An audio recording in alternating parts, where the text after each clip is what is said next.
बंगाल की खाड़ी में जल गिराने वाली नदियां आज हम लोग पढ़ेंगे। इससे पहले हम लोगों ने क्या पढ़ा था?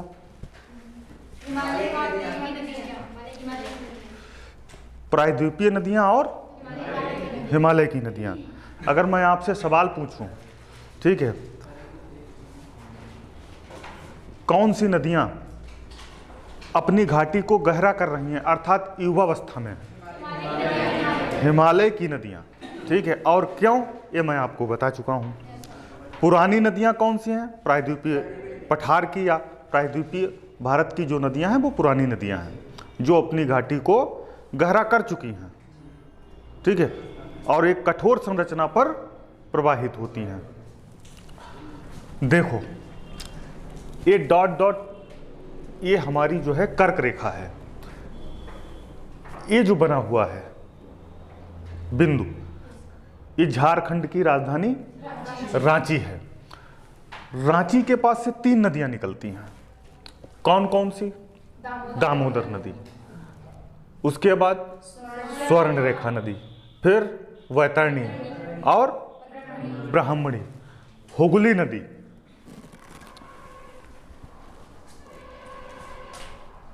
हुगली नदी कहां से निकलती है? हाँ, कहां से?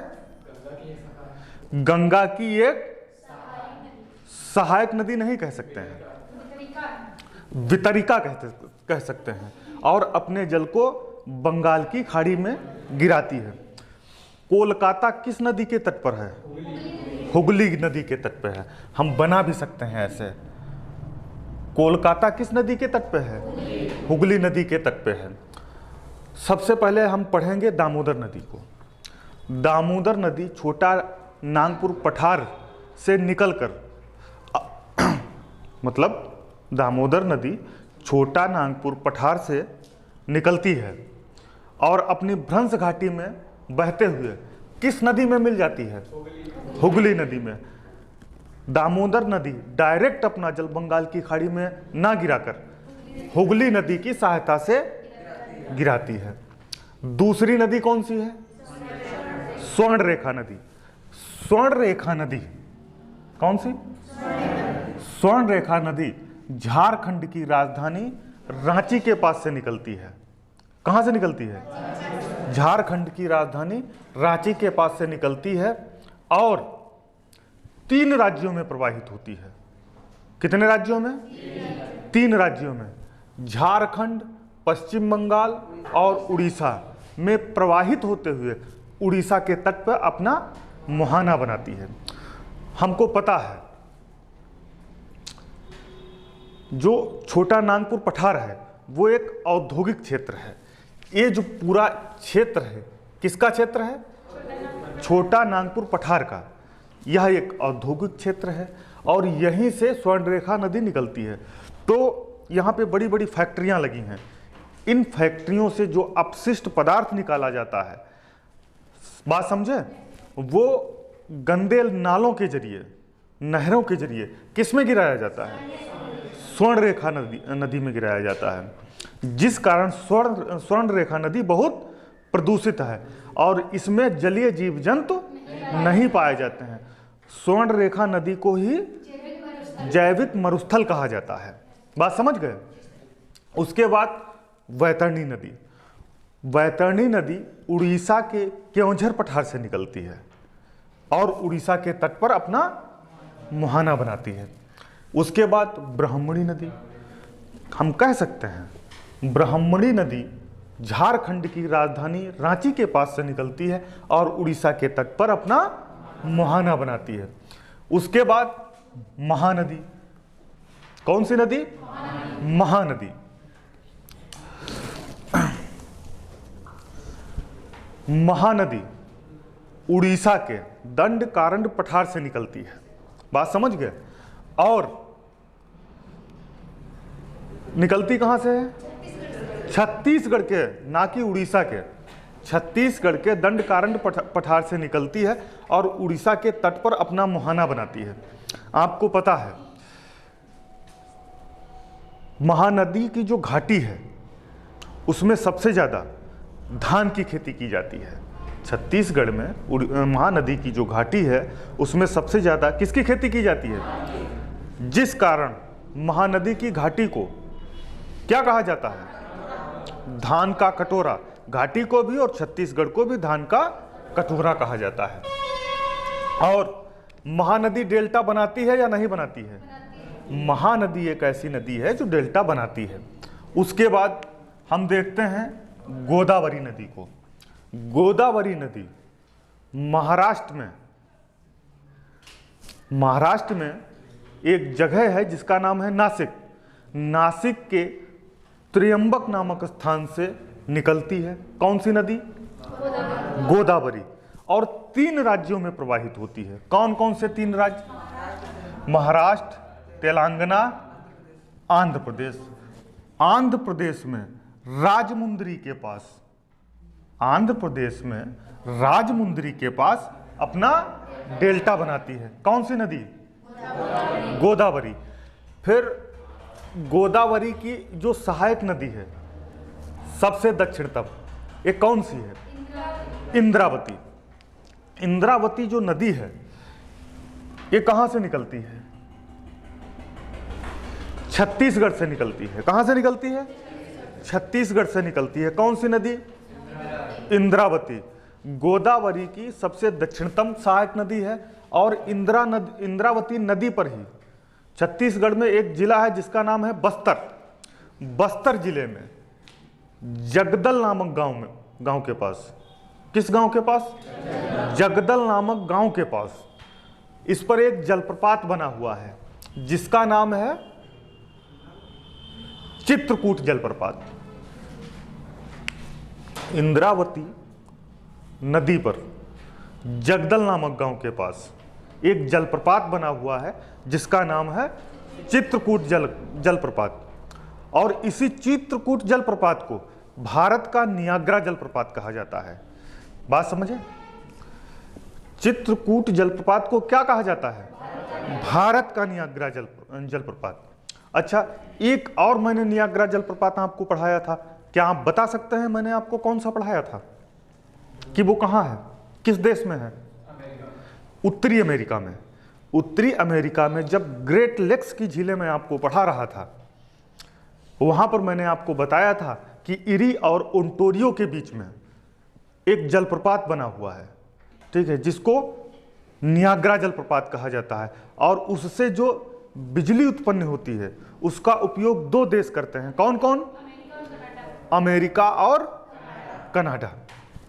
खैर छोड़िए, आगे देखिए। गोदावरी की सहायक नदी देखते हैं। सबसे पूर्वी कौन सी है? पश्चिमी है।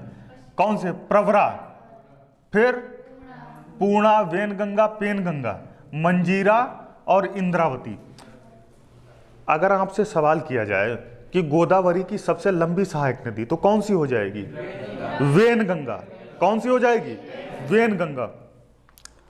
गोदावरी में दक्षिण से आकर मिलने वाली सहायक नदी मंजीरा हो जाएगी। बात समझ गए क्या बेटा? समझ में नहीं आ रहा? मंजीरा हो जाएगी। और अपना डेल्टा कहां बनाती है? राजमुंदरी के पास, आंध्र प्रदेश के तट पर।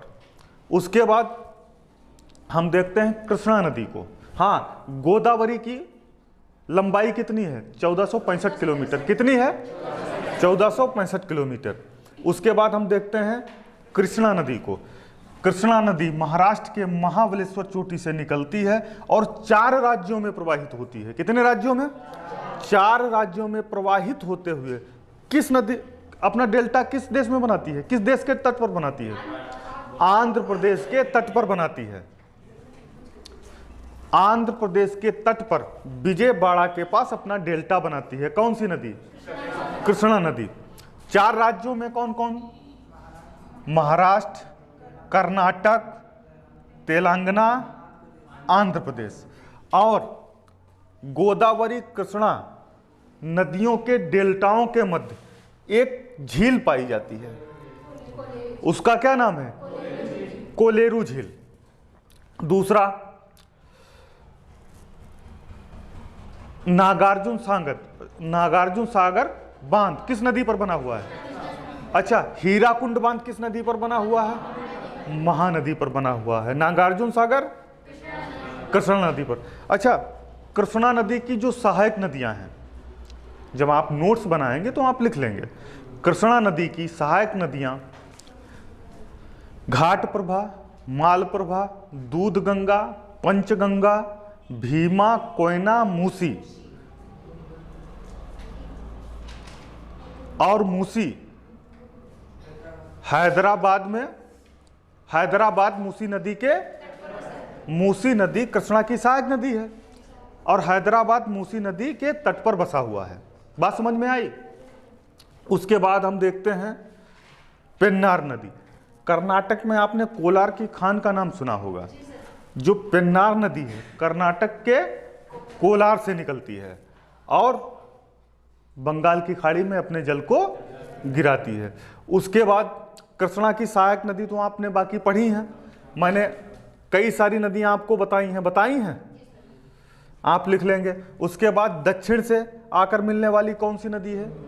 तुंगभद्रा। जैसे नाम लेते हैं तुंगभद्रा, तुंगभद्रा एक नहीं दोनों अलग अलग हैं, ठीक है। कुछ दूरी चलने के बाद फिर एक साथ मिलकर अपने जल को किस नदी में गिराती हैं?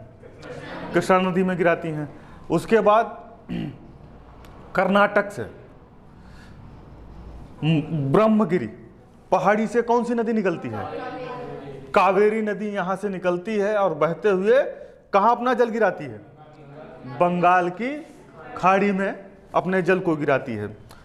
डेल्टा बनाती है या डेल्टा बनाने वाली नदी है।